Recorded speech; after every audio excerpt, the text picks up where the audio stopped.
Karma. What is karma really? Hello, this is Shores on Infinity with your host Chris speaking. Today a video about karma. This is the second part of chapter 2, book 2, The Life Divine by Sri Aurobindo, Rebirth and Other Worlds, Karma, the Soul and Immortality. The last time we talked about the three bodies.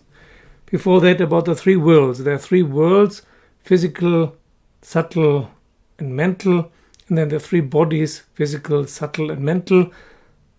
Only beings like human beings who have those bodies can access those other worlds. So there are other worlds, not only this gross physical one, but also others.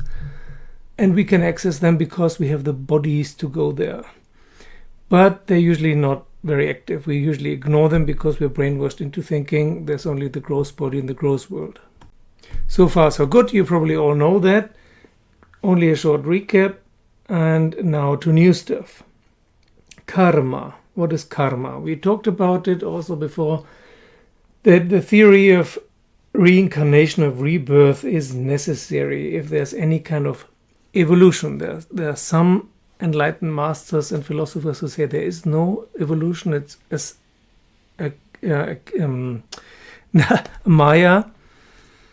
It's not even a chaos. I wanted to say chaos, but it's a status quo. Nothing ever happens. There's nothing happening. There's only the illusion of Maya, and we don't know why. That's it. Well, Sri Aurobindo says, no, there is a purpose to this all cosmic creation, and this is cosmic evolution, involution and evolution, and we are part of it. And we have been thrown into this physical world and physical body to learn and experience something. And we're part of this cosmic evolution of consciousness by experiencing it. And there's something happening in between those reincarnations. It's not a succession, like you die today and you're reborn tomorrow, or you die now and the same moment somewhere else in the world someone else gets born with your soul in it. It's not like that. It's not a succession, neither time-wise nor causally. There are reincarnations, but it's not at the same time. And not even, you can be, your last reincarnation maybe was 200 years ago and your next will be 500 years ago. That doesn't matter. It doesn't have to move with our concept of linear time. But something happens in between those reincarnations. Reincarnation, carne, means flesh, and flesh is only possible in the physical world. If you're not in the physical world, in a physical body, your other bodies come into focus, your vital bodies, a vital body in the vital worlds, and your mental body in the mental worlds. So your other bodies keep continuing to some degree. That's how reincarnation is possible. Also, there's a thing called the soul. Sometimes he says soul, sometimes he says the spiritual aspect of humanity or of a human being. Sometimes he says psychic being. This is all the same. I think psychic being is a very good word. And it's more than in a personality. It's not like the true self. It's often translated like the true self or super self or Superman or whatever. Yeah? It's a psychic being. It's a being that is not fully linked to the human body and to the gross world. It's because it's part of a bigger whole, of a larger absolute. A lot of people want a longer lifetime. They want immortality in the here and now in the physical world. This is not possible. Yeah, the physical body is not meant to survive after death. The same goes for personalities. It's part of our thing that we change personality from birth to birth. We don't have the same personality when we reincarnate the next time, or as we had the last time. It's part of this learning process, of this experiencing, to have different personalities. But what stays the same is the subtle body, the mental body, and the psychic being. He writes here about the wish for the immortality of the body and the ego personality. It is the very imperfect superficial I of the moment, evidently regarded by nature as a temporary form, and not worth of preservation, for which we demand the stupendous right to survival and immortality. But the demand is extravagant and cannot be conceded. The I of the moment can only merit survival if it consents to change, to be no longer itself but something else, greater, better, more luminous, in knowledge, more molded in the image of the eternal inner beauty, more and more progressive towards the divinity of the secret spirit. It is that secret spirit or divinity of self in us which is imperishable, because it is unborn and eternal. The psychic entity within, its representative, the spiritual individual in us, is the person that we are. So, the person that we really are is that psychic being, which is part of a larger whole or group, the human species.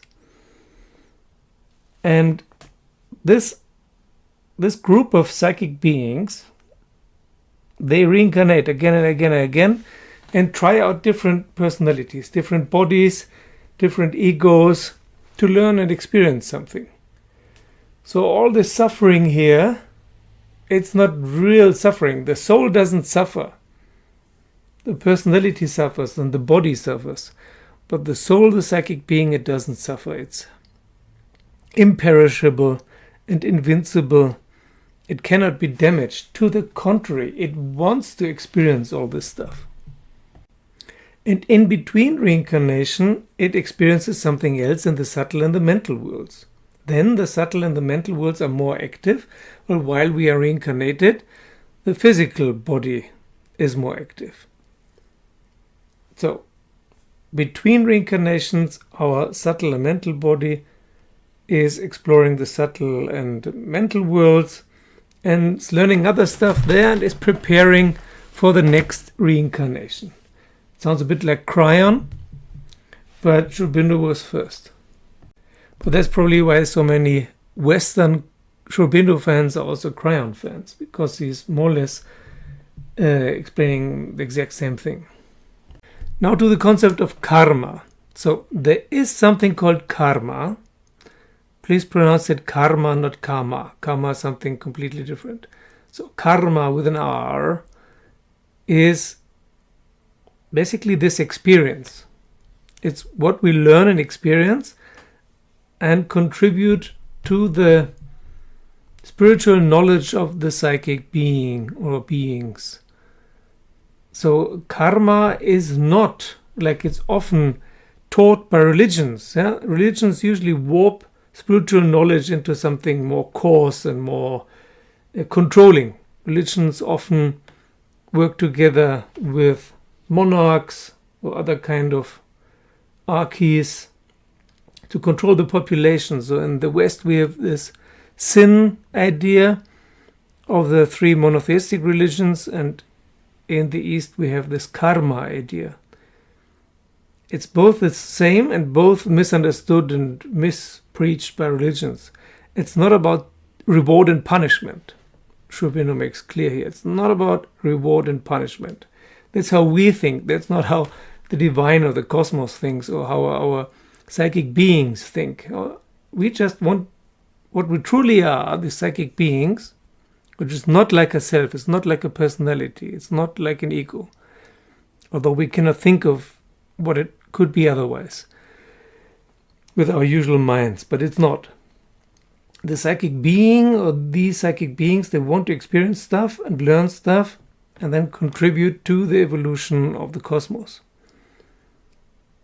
So it cannot be about reward and punishment. It's not like if you're a bad person in one life, you will be punished for it in the next life or in paradise or hell. And if you're a good person, then your next life will also be good. This is just usual BS, religious BS. There's no hell, no heaven, and no punishment that you will be reincarnated as an ant or a stone, or if you behave well as a king or whatever, or a queen. That's not how karma works. This is very important because it means that you can't do any mistakes. There's nothing you can do wrong on your spiritual journey. It's all about the experience. It's all a big fun fair. So don't take it seriously. Don't take yourself seriously, your ego, your body. Care for your body, yeah, but don't take it too seriously. You have other bodies as well. And how long your life will be, you don't know. It's part of whatever you plan to learn here. Some beings, they already die after 1 year or a few months or even in utero. It's just their fate. They wanted to experience that. So there's nothing you can do wrong. And also other people who seem to be assholes, that's what they want to experience. And that's what we need to experience also on the other end. For some reason, it's part of the deal to get out of this maya, out of this muck of idiocracy. Yeah? If you know the movie Idiocracy, that's where we are. It's reality. And to get out of this into the lofty heights of spiritual peace and freedom that we all imagine and seems unreachable, this gap we have to bridge by not taking stuff seriously. And especially not your ego. You need your ego and your body to interact with the world, with the physical world, but that's not who you are. Who you are is the psychic being, and the psychic being wants to gather karma. Karma is like an energy, a cosmic energy. There is a law of karma, but it is a mechanism of nature, of Maya. Within Maya, death and birth and rebirth and blah blah blah happen. And also karma, this thing that we accumulate by experiencing things. But it's not a tool of reward and punishment. Otherwise, we would be slaves, which in a way we are to some degree, yeah? But we are not complete slaves of karma. It is not conceivable that the spirit within is an automaton in the hands of karma, a slave in this life of its past actions. The truth must be less rigid and more plastic. If a certain amount of results of past karma is formulated in the present life, it must be with the consent of the psychic being, which presides over the new formation of its earth experience. And assents not merely to an outward compulsory process, but to a secret will and guidance. Also, what does it mean? The psychic being consents, it agrees to experience this earth experience. It agrees to what karma, basically the law of karma, which is part of Maya, suggests, or doesn't agree. Then it does it differently. It's not mechanical. That secret will is not mechanical, but spiritually. The guidance comes from an intelligence which may use mechanical processes, but is not their subject.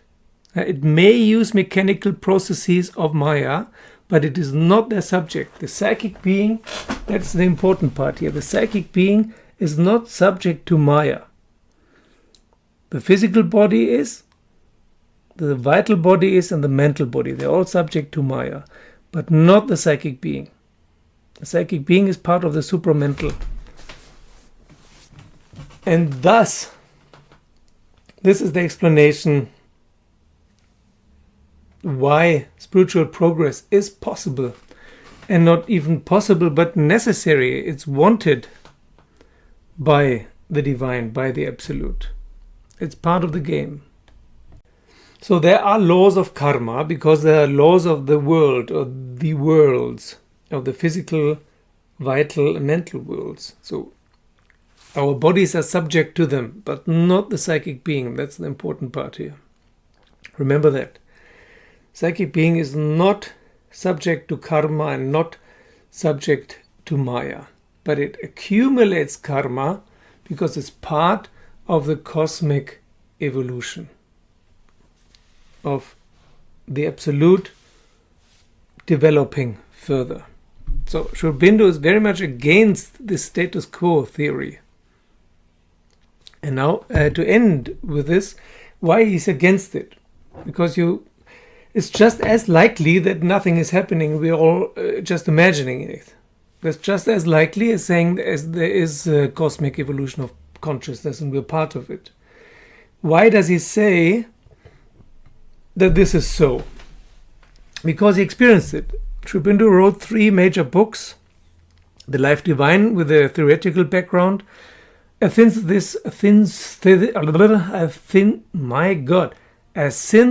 of yoga with all the practical stuff. We will come to this after The Life Divine. And the 3rd book is the epic poem Savitri, where he wrote down all the stuff that he experienced in the vital and mental worlds. So it's not a theory. The Life Divine is a little bit theoretically because he talks about things that he's not completely sure about, which he infers from his experiences. But he did travel a lot of subtle and mental worlds with his subtle and mental body. So he's not talking from theory here. He did experience them and travel through them. And that's what it is based upon. So he says, based upon what I've experienced in these other worlds, this must be it. There's no better explanation. Okay, that's it for today. Thank you for joining me as a Patreon. It helps to keep the channel afloat and going.